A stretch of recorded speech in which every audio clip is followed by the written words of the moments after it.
Oh, hi. Hi, we We're already live. have someone. Hi. Wow, look at that. 3 people ready. Hi, everyone. I'm Nancy Rommelmann, I'm Liz Wolfe. and we are here to do a live postmortem on our governor, New York Governor Andrew Cuomo, who resigned today and who Lizzie wrote about this today for a reason. Yeah, basically, I mean, a lot of us have been covering this for the last 18 months. We've sort of been cataloging Cuomo's many failures. There's never really a shortage of anything to write about on this front. But, you know, a lot of us have really criticized his nursing home directive issued on March 25th and the subsequent cover up, and how this really, you know, the state attorney general report found that this led to you know, a whole bunch of death toll that might not have otherwise happened. And then they covered up, I think, 4,000 deaths or so. But the thing that actually finally got him was a report surfacing, and the state attorney general investigated this, of him sexually harassing 11 women, 9 of whom worked for him, and retaliating against one of those accusers. I mean, at least that's the number that came forward. Yeah, Um, exactly. Now, I did not get a chance. There was a 165-page report that was put out a week ago by the Attorney General's office in New York, the Attorney General. I got to about page 27 today. I got to tell you, it's it's really grotesque. And I'm not just talking about like, ew, he touched her there. The pattern, the absolute deliberate pattern of behavior that is not just about being a gross lech, or as he's trying to paint himself, oh, I'm from a different generation. This is not about someone just like calling you honey and maybe like, being a little kissy. This is a very deliberate, repeated behavior to put people in, to make them feel very precarious, to make them feel anxious, to create a situation where he was going to be dominant and tyrannical. Yeah, the thing that's really striking to me, and you and I were talking about this just a little bit ago, is the degree to which this is a pattern of behavior, and the degree to which he had all of these people in his inner sanctum who allowed this type of behavior, who saw it happening, who didn't speak up for the women who were filing complaints and reports. I mean, there were so many people, even those sort of in his ranks, you know, really close to him, who very much corroborated this idea of a tyrannical and easily angered guy. So it's really abundantly clear upon reading this report that there was just no way of really seeking accountability for his actions. Well, what did I tell you when you walked in the door? I mean, the women, I'll read you just a very quick passage that was from the report. It said, there was one gal, Charlotte Bennett, 25, and Cuomo had asked her if she'd been with an older man, asked about age differences in partners, asked him to find him a girlfriend, and that he would be fine with someone as young as 22. Told her if she got a tattoo on her butt, she could get it on her butt so it wouldn't be seen, that he was lonely and wanted to be touched, and he wanted to ride his motorcycle into the mountain with a woman, and called her Daisy Duke. And the two women that were sort of his head of staff in his office felt that this was not enough. These were not enough to go and sort of form an investigation. When you came in today, I was like, he protects himself with women, right? So they're the ones, they're like, it's like Ghislaine Maxwell and Jeffrey Epstein, right? Like they're the ones that are protecting this behavior and essentially allowing it to continue for, I mean, when we say it's been 18 months, come on, this has to have been his entire career. I think 18 months that people in the libertarian and conservative press have really been paying attention, because all of this started with us noticing the mishandling of COVID and saying, wait a second, his nursing home directive, which I think it's worth explaining what it is, it was issued on March 25th, and it basically gave guidance that nursing homes were forced to readmit people and to admit people when they were released from hospitals without properly testing them for COVID before. So yes, testing research were scarce at this time, and yes, we didn't know nearly as much about the virus then as we do now. But even then, we did know that containment measures are important, that testing, especially for the most vulnerable elderly people, is absolutely crucial, and that this shit can spread like wildfire in a nursing home if it goes unchecked, and if people aren't vigilant about, okay, is there a COVID positive person who's coming into contact with other people in their 80s? That is something where so many other governors in so many other states managed to do it. And yet in New York, not so. Okay, but not only that, but then when he gets busted, he covers it up and has his staff cover it up. Okay, We should only call them henchmen from now on, not staff. Henchmen. They've squandered all credibility. And this is something else I mentioned to Lizzie when he came in. Look, we have all been around dudes that have been like, ugh, gross and lechy, and like the friend's dad who's like trying to kiss you on the lips. It's gross. Okay. You deal with it. You don't hang around these people. This is the governor. Okay. This is the fucking governor that is supposed to be helping. Also reading today, he's got a terrible temper, right? So you've got people, mostly women, walking around on eggshells, right? You don't want to get him mad. So they don't get him mad. And then something happens and you don't know where to turn because everybody's insecure. It sounds, I don't like the word toxic. It's way overused, but it sounds like just a cesspool in there. Well, it's a hostile work environment. And I think you can see this. I mean, this was very well substantiated by Letitia James's report. And I think one of the things— Who is Letitia James again? The state attorney general. She's the one. Okay. And I think one of the things that really came through with all of it was this idea, because Lindsey Boylan was one of the most prominent accusers. And this was interesting because, naysayers or just people who are interested in being judicious and discerning about this were basically looking at Boylan surfacing these accusations. She'd formerly been a pretty senior aide in office. We saw that this was coinciding with her attempted run to be Manhattan Borough president. So understandably, hackles were raised as they should be. But it's politics. Right. Sure. But the thing that is really astonishing to me when you go through this report is seeing the degree to which some of Cuomo's top henchmen, like Rich Azzopardi, dug and Melissa De La Rosa, dug up Boylan's report from when she had worked in the office to try to find dirt on her, to try to find other staff member complaints against her, and basically circulated a whole bunch of dirt on her to journalists, this sort of sting operation, and to other staffers, even going so far to draft an op-ed authored by Cuomo that they circulated internally that had all this dirt dug up on her. They ultimately decided not to pitch that to news outlets because it looked like victim blaming, which, I mean, yeah. It's just trying to discredit her. Well, exactly. It was this huge, but it was astonishing to me the degree to which, like, they're using a confidential personnel file to try to smear this person. I mean, I get it. It's politics, but come on. It just shows the degree to which they were This is the governor. Yeah. Okay. This is not how you're supposed to be. None of this is supposed to be how you're behaving. And I mean, imagine you get caught. It's not just that he made, sometimes we all, when COVID first came around, we didn't know a lot of things. People made mistakes. We all made mistakes and bad assumptions, right? So obviously this was a huge mistake. But then he tried to no, you're. Well, and at the time, his senior aides were using the excuse of, well, they can't trust that the Department of Justice investigation under Trump would be fair to them. And it's like, you know what? It's not, even if you don't like the administration in charge, and even if you think they're bad and corrupt and all of these things, it is not your responsibility. It is not appropriate for you to flout attempts by the Department of Justice to investigate what's going on and to properly and transparently report to your constituent. It's like, you don't get to just sort of extra legally decide that on your own. That's not how this fucking works. I mean, they lied. Oh, well, we had to lie because, Trump or people that are our political enemies were going to make hay. Oh, okay. Well, now you're fine, right? Yeah. The ends do not justify the means. All right, let's get back to some of the what did you read today in that report? Because I know you got to about page 30, a little further than I did.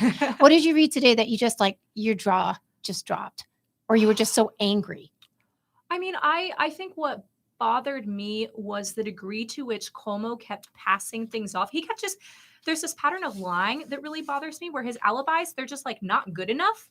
I'm thinking about the Mingle Mamas comment, where two of his executive assistants were talking about how they're taking a trip to Florida and, they're single and ready to mingle, and one was going through a divorce. And, so Cuomo kept referring to them as Mingle Mamas. And in another encounter with them, they'd been bar hopping in Saratoga Springs, and he'd made some sexually suggestive comment about how he really wishes he went out with them. And then he said later, his justification of this was, well, maybe they misheard it, because what I actually said was that Saratoga Springs is a beautiful place to visit. Dude, that's just how stupid, how gullible do you think people are? And there's just this pattern of that type of thing where he would say something like, let's go out and, hit the town with the Mingle Mamas. I really wish I were with you tonight. And then he'd be like, no, actually, I just think Saratoga Springs is a really cool place. Well, he didn't get the attorney general in the report said this was just so completely incredible. Or is uncredible a word? It was incredible. What really just kept hitting home for me is how absolutely insultingly he treated these women. Like you wouldn't realize he was like trying to hit on you when he's 60 years old and he's like, well, I'd go out with someone like 22, or this is so gross to me. I really want to like take a ride on my motorcycle with a woman in the mountains. Like, you don't realize that of course you realize that he's hitting on you, but he thinks it's like, he doesn't even think. He doesn't even think. It's literally just this like litany of insulting things. Just like the woman is just like an object there. Yeah. That he's just like saying whatever this thing is. I mean, it was really one thing that just made me like almost hurl was he said to one woman, he's like, okay, let's compare heights. And then he stood with his front to her back. Ew. Yikes. I mean, yeah. So it's interesting. So like there's all that we're sort of like viscerally pissed off by, but then there's the more concrete, more specific examples of like him reaching under an employee's shirt to grope her breast. Like, that's pretty fucking deliberate. That's not just a hand. Right. I mean, not that you should or could excuse an accidental butt grab or something to that effect. But there are I think sometimes situations, and we've seen this with sort of the explosion of Me Too related allegations. There are some things that are in this squishy gray territory. And so Nancy and I think are sometimes some of the first to say, well, wait a second, I really, really need to understand the context before I tar this person as an abuser. Right. You can't unring a bell. Exactly. Right. And so with some of the accidental hand brushing along somebody's body part or whatever, I'm inclined to look for more context. But with stuff as overt as reaching underneath somebody's shirt and grabbing their breasts, or what Lindsay Boylan alleged is of him kissing her on the lips when she objected. It's stuff like that. Or that ass grab, the fight. He's like, he said to one guy, he's like, take a selfie. So while she's got the camera on, she's taking the selfie. He's got his hand on her butt for 5 seconds, massaging it. Yeah. 5 seconds. I mean, this is absolutely deliberate. It's a setup. And it's like, how much, I guess, can he get away with? Yeah.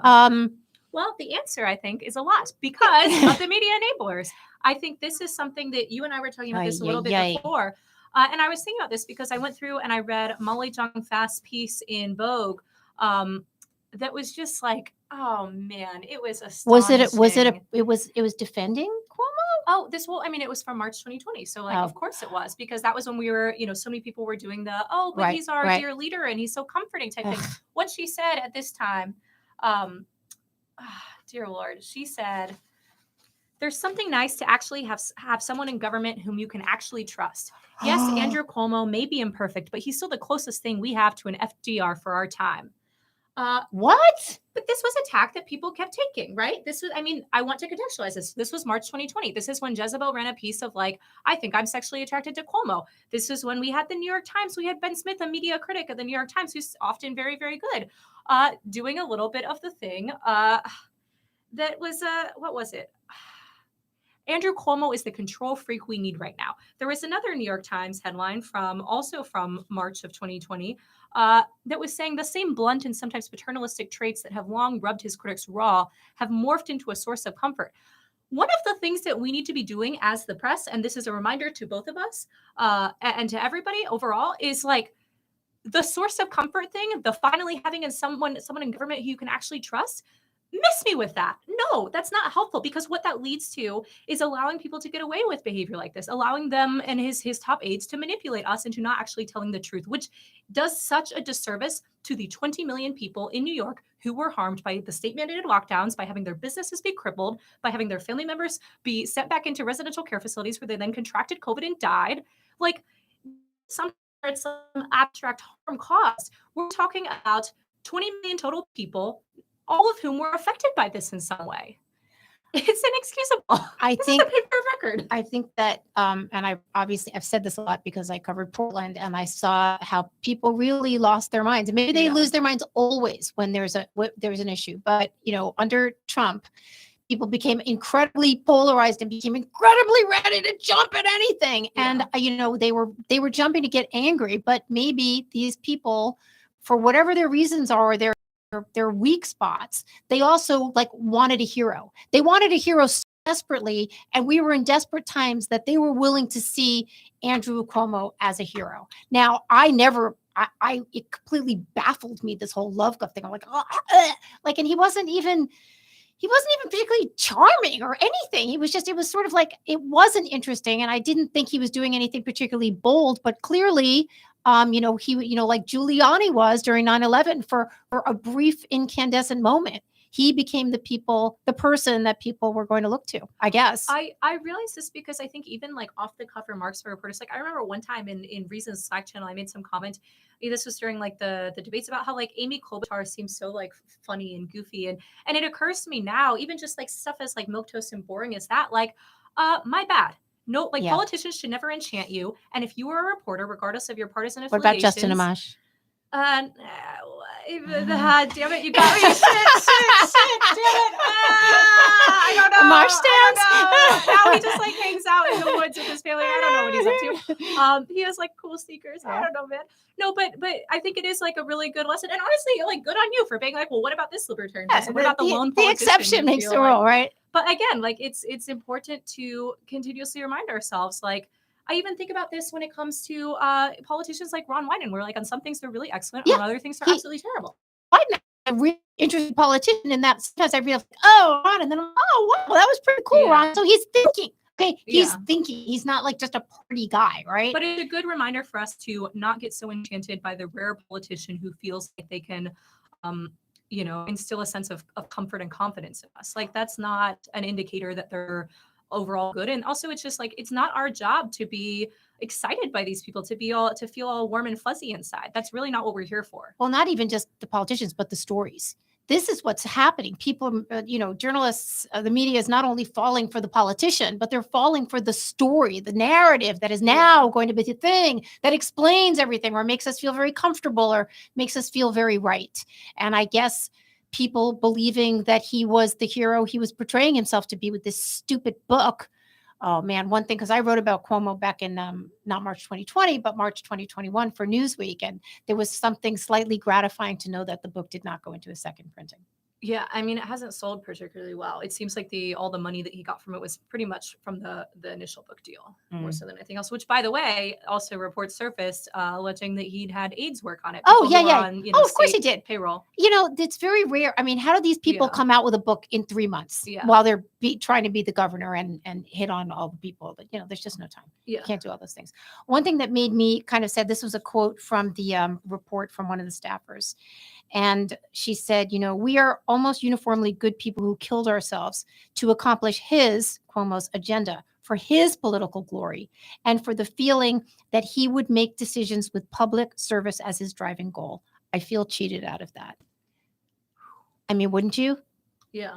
You're working and meanwhile he's behaving so badly and you're trying to squint hard enough that, maybe your friend texted you that something happened, but you're like, yeah, but we have a larger goal here. Look, it's a crisis. We've got to pull together and he's going to make the right decisions. Well, behaving abominably, but he wasn't making the right decisions. So still cheated too, right? You supported someone that was personally and professionally craven. It's interesting. One of the things that bothered me about this was Biden's reaction to all of this, which was basically something along the lines of like, well, he did a pretty good job. It's such a shame that he's out now because he did a pretty good job in his handling of all of this, in his handling of COVID, which to me is just like missing the point. I mean, I don't expect much else from Biden. That's right? politics. That's politics, right? If it was DeSantis, it would not. It would be a completely different. But it does situation. bother me the fact that Cuomo was resigned because of the Attorney General's report on the sexual harassment, because it makes me worry that the sort of mainstream takeaway is not going to be all the terrible things he did as a result of COVID policy. It's not going to be the substantive policy stuff. It's going to be his personal conduct, which is bad. But like, we can hold these two ideas, both of these ideas in our heads at the same time of like, it's important that we learn from the terrible policy and the fact that so many people died as a result of it. Do you think that he would have been out had he had a stellar record on COVID? I think that there would have been more political sway, more media sway. Look at we're talking about people, a year and a half ago.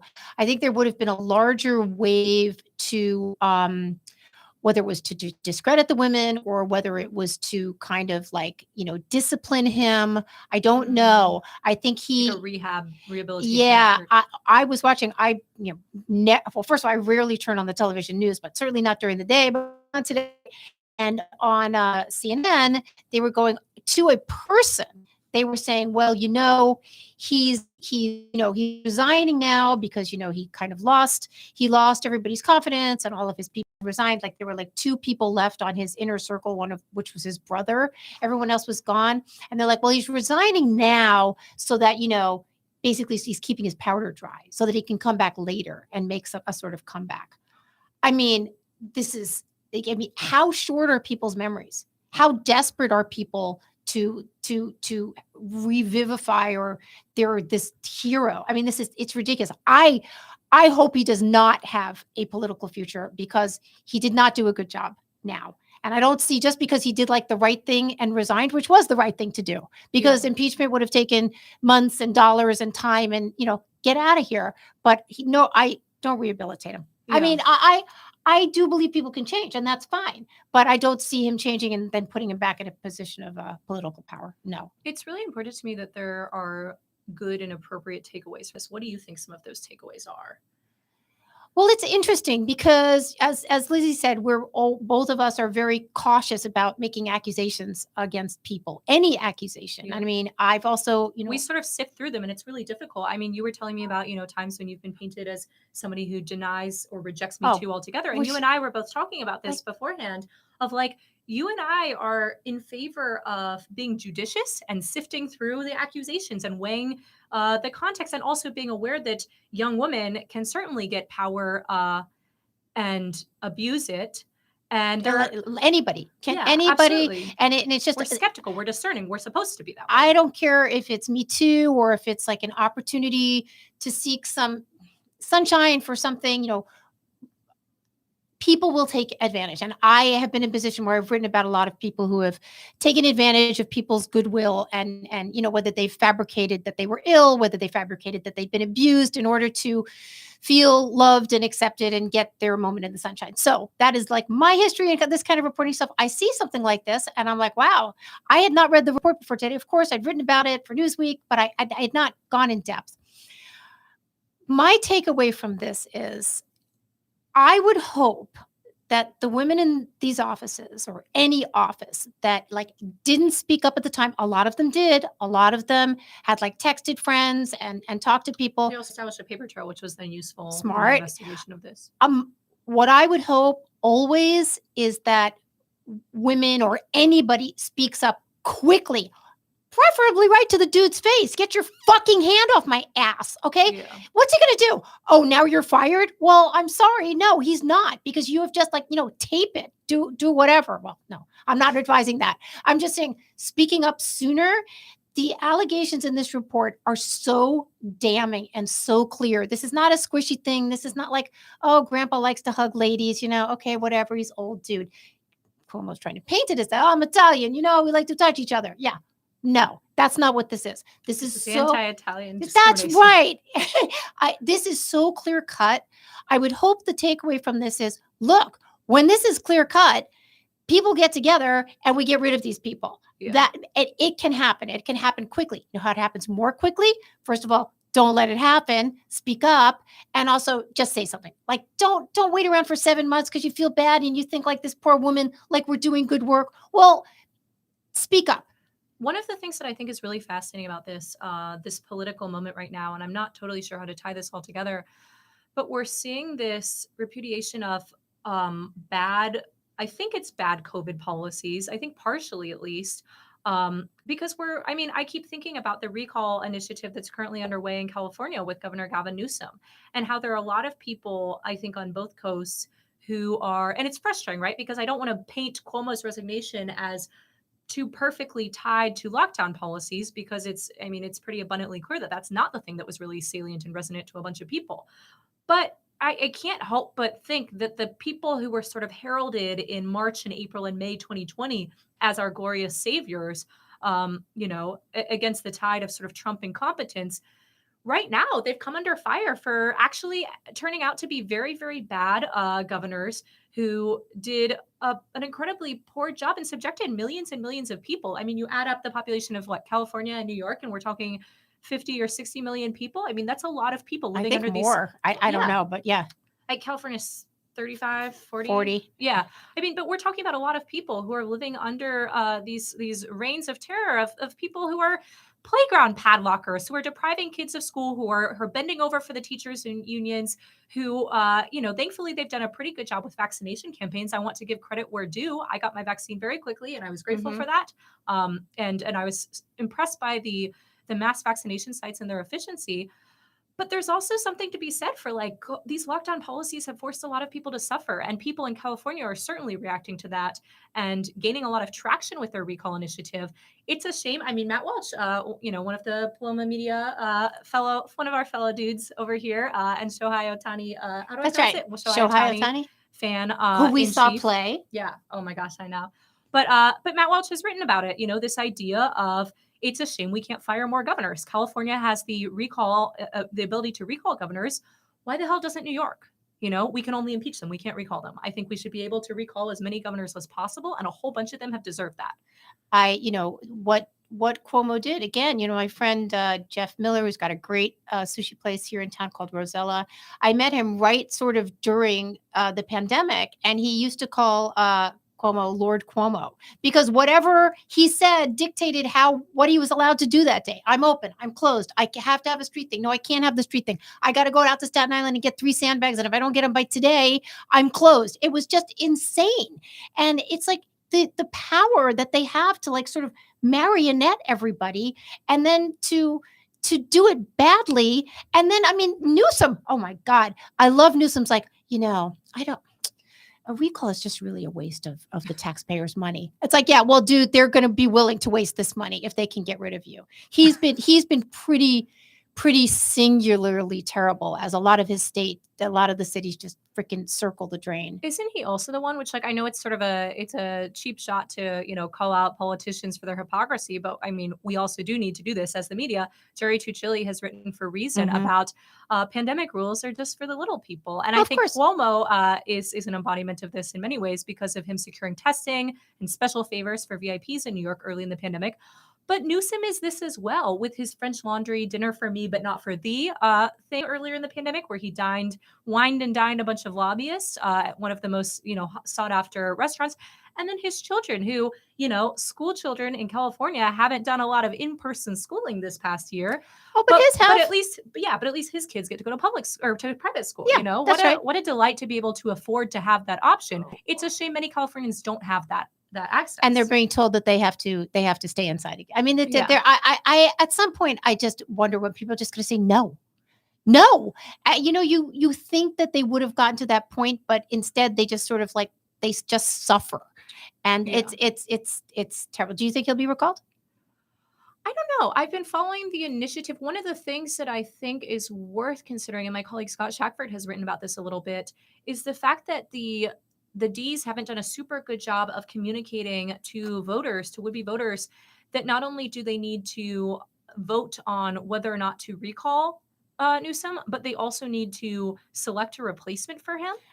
So there's that second part of the question that might be sort of glazed over. And so there's some logistical challenges that I'm curious about how that will work. And then people also feel overloaded, and they're like, I don't know. I can't make the decision. So they don't do anything. Yeah, exactly. I have a feeling it won't succeed, but I don't know why I'm saying that. That's just a gut. They've actually gathered an awful lot of signatures to be able to do it. And I was sort of impressed by the pacing of that. And then it seems to be a pretty well organized effort. And I'm fascinated by how much anger has sort of been galvanized, especially by parents of young children who are basically saying, hey, I'm a single issue voter now, and my issue is making sure that my kid, my 6-year-old, can learn in person at a public school in California and can go outside and play. Yeah. I actually really, really do hope. I do hope he's recalled, because he's done an absolutely terrible job. You know who there's also a recall against is Mayor Ted Wheeler, really, in Portland. Yeah. They and interestingly started by progressives.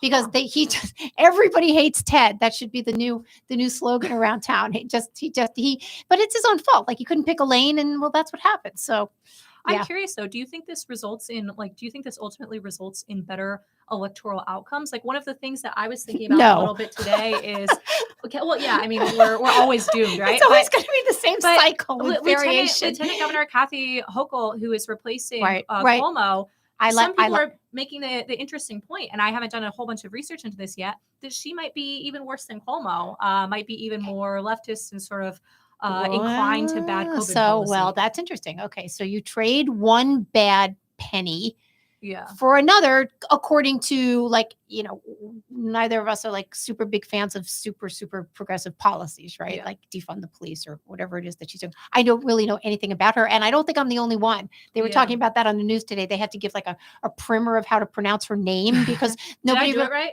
I think so. What is it? Hochul? I don't know. Like local. Yeah.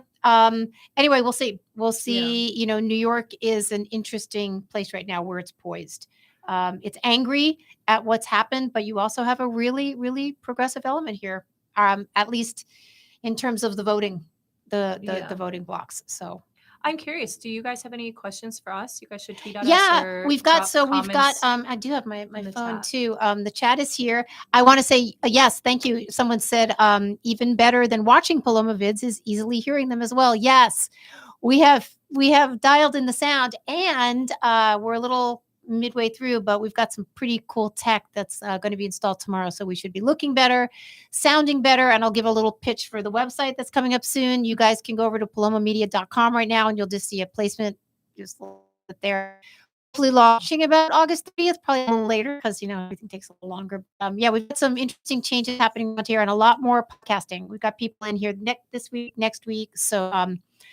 So keep watching. You should also DM us if you have any story ideas for things we ought to cover, things we ought to dig into, any feedback for things we ought to cover with podcasts or with video episodes like this, just anything, even if you just want to give us your critique or your love and appreciation. We take it all. We love the engagement. Your oatmeal cookie recipe, like whatever. So we are actually, on Twitter, I'm Nancy Rom, NancyRomm. Yeah, I'm at LIZZYWOL.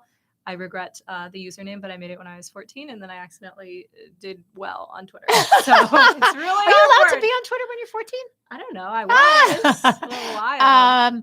Yeah, stay in touch with us because we really are upping the studio. It's going to look better. It's going to sound better. We might as well use it. So tell us what you want to hear about, and we'll keep doing it for you. So any parting thoughts? Parting thoughts? I think my parting thought is just this is a good reminder to me as a reporter. And I mean, you consistently do this, Nancy, but there is just it is a wonderful reminder that we need to pay attention to our ideological and partisan blinders and try to free ourselves of those as much as we can. Yeah. I'm a big fan of the school of journalistic thought that is acknowledging that and making that abundantly clear to your readers, being candid with them. I'm a libertarian. I'm extremely ideologically on board for that. And I think it's useful because it allows me to see some of the blind spots of both the left and the right. But I'm sure there are also things that I am unaware that I sort of excuse or let off the hook. So it's a really, really good reminder for reporters to pay attention to all the areas where authoritarianism and tyrannical rule can really creep in, and to remind ourselves to hold people's feet to the flames. Yeah, I'm libertarian adjacent. I'm endlessly curious about why people do what they do, and I love to be, right? Yeah, well, people aren't. You know, they're like, oh wait, that matches what I'm thinking about. I'm going to sit right here. And so I just like to walk into an environment, usually like actually they call shoe leather reporting, and find out what's going on. And for me, it's not so much about checking my biases. It's about, I guess I do that too, but it's about just sort of calmly bringing the story to the reader. Yeah. Like, it's not my job to get you inflamed, like at all. Like, actually, it's my job to kind of present it to you in a way that as calmly as I can, so that you can make a decision about it. So, yeah. So we're going to go eat some homemade poke that I made. Sounds good. Okay. Thanks for joining us, guys. Tequila and poke. This is ideal after the end of a hectic day. Yeah. Okay. Thanks, guys. Bye.